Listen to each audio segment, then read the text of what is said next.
নমস্কার, ট্রাইব টিভির পর্দায় আপনাদের সকলকে স্বাগত। আপনাদের সাথে রয়েছি আমি অনন্যা। প্রথমেই দেখে নেব আজকের টপ 30।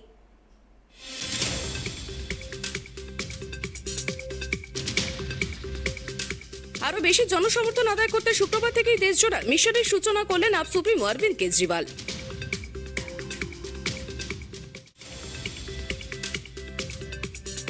শিক্ষার পথে বয়স কোনো বাধা নয়, 2 সন্তানের সঙ্গে স্কুলে গেলেন নেপালি মহিলা।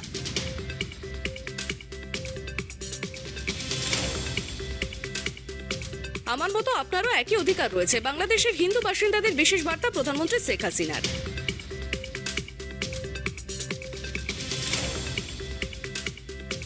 কৃষ্ণপ্রেমে মাতোয়ারা ভুবন, জন্মাষ্টমীতে সস্ত্রীক ব্রিটেনের ইস্কন মন্দিরে পুজো দিলেন ঋষি সুনক।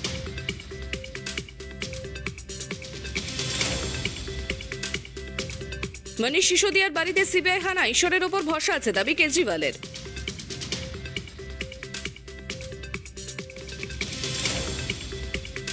শ্রীকৃষ্ণের জন্মতিথি উপলক্ষে শুক্রবার টুইটারে দেশবাসীকে শুভেচ্ছা জানালেন প্রধানমন্ত্রী নরেন্দ্র মোদী ও রাষ্ট্রপতি দ্রৌপদী মুর্মু।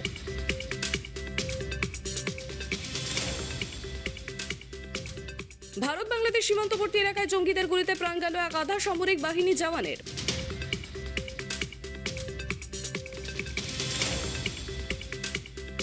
সরকার গঠন এত কঠিন না, গোয়ায় হরকট জল উৎসবে ভার্চুয়ালি অংশগ্রহণ করে বার্তা মোদী।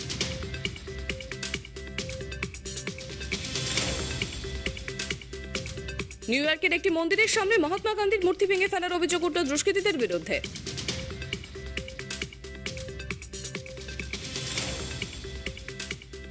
মুম্বাইয়ে হুড়মুড়িয়ে ভেঙে পড়ল একটি 4তলা বাড়ি। ঘটনাটি ঘটেছে মুম্বাইয়ের বরিভালি পশ্চিমের সাইবাবা নগর এলাকায়। বৃহস্পতিবার রাতে ইসলামপুর থানার রামগঞ্জ 1 নম্বর গ্রাম পঞ্চায়েতের কালুগঞ্জ এলাকায় বিধ্বংসী অগ্নিকাণ্ড। ঘটনায় ভস্মীভূত 3টি বাইক, একটি 4 চাকা গাড়ি সহ বাড়ির একাধিক আসবাবপত্র। বাঁকুড়া জেলার ইন্দোপুর ব্লকের ভালুকগেঞ্জিয়ার রাস্তায় দীর্ঘদিন ধরে বেহাল, উদাসীন পঞ্চায়েত কর্তৃপক্ষ, ক্ষুব্ধ গ্রামবাসীরা।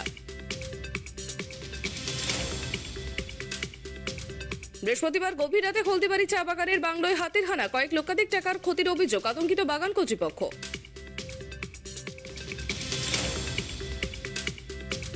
জলপাইগুড়িতে সাড়ম্বরে পালিত হলো জন্মাষ্টমী। অভিভাবক সহ এলাকায় সাধারণ জনগণের মধ্যে প্রসাদ বিতরণ করা হয়।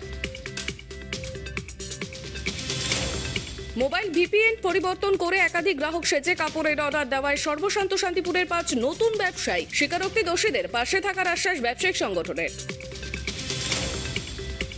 সাধারণ মানুষকে কাজ দেওয়ার নাম করে কখনো মেয়ের বিয়ের অজুহাতে, কখনো বা ব্যবসায়িক লেনদেনের টাকা নিয়ে লোপাট এক ব্যক্তি জনগণের হাতে ধরা পড়ে অভিযুক্ত এখন শ্রীঘরে। নদিয়ার মায়াপুর ইস্কন মন্দিরে পালিত হচ্ছে ভগবান শ্রীকৃষ্ণের 5249তম জন্মাষ্টমীর অনুষ্ঠান। 3 দিন ব্যাপী চলতে থাকা এই অনুষ্ঠানের শুভ সূচনা হয় ভগবান শ্রীকৃষ্ণের অধিবাসের মধ্য দিয়ে। দ্বারকেশ্বর নদী স্নান করতে নেমে তলিয়ে গিয়ে নিখোঁজ মহিলা। খবর পেয়ে ঘটনাস্থলে পৌঁছয় সিভিল ডিফেন্স ও বাঁকুড়া সদর থানার পুলিশ। চলছে তল্লাশি। শিক্ষাক্ষেত্রের পর এবার স্বাস্থ্যক্ষেত্রেও দুর্নীতির অভিযোগ। তদন্তের দাবি তুলে পোস্টার পড়ল স্বাস্থ্য ভবনের গেটের চারপাশে।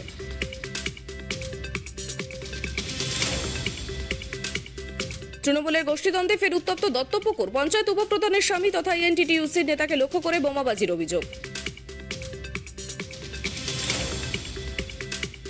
জন্মাষ্টমী উপলক্ষে ফুল ও মালার ব্যাপক চাহিদা, তবে গত বছরের তুলনায় অনেকটাই দাম বেশি, দাবি ক্রেতাদের।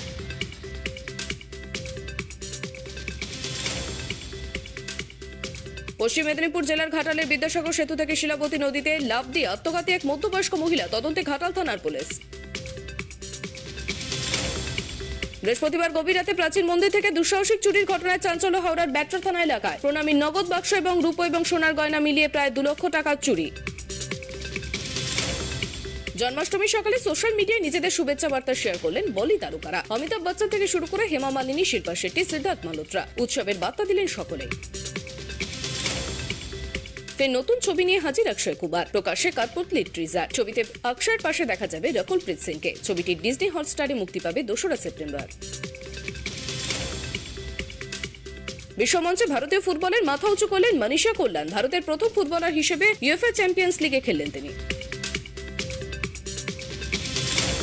শনিবার রাজস্থানের ইউনাইটেডের বিরুদ্ধে ডুরান্ট অভিযান শুরু করেছে এটিকে মোহনবাগান। মরশুমের প্রথম ম্যাচে প্রতিপক্ষ রাজস্থানকে যথেষ্ট সমীহ করছেন বাগান কোচ হুয়ান ফেরান্দো। আসন্ন এশিয়া কাপ এবং টি-20 বিশ্বকাপে নতুন কোচের অধীনে নামতে চলেছে বাংলাদেশ। এই দুই টুর্নামেন্টের জন্য ভারতের প্রাক্তন ক্রিকেটার শ্রীধরন শ্রীরামকে কোচ করল বাংলাদেশ। অনিল কুম্বলের সঙ্গে আগামী সেপ্টেম্বরেই চুক্তি শেষ হচ্ছে পাঞ্জাব কিংসের। কোচ হিসেবে তাদের নজরে কলকাতা নাইট রাইডার্সের প্রাক্তন অধিনায়ক অয়ন মর্গান ও কোচ ট্রেভার ভ্যালিস। ক্লাবের সামনে থেকেই ঘড়ি ছিনতাই বার্সেলোনা তারকা ফুটবল রবার্ট লিওনার্দোসকে। খোয়া গেল পোলিশ ফুটবলের প্রায় 56 লক্ষ টাকার ঘড়ি।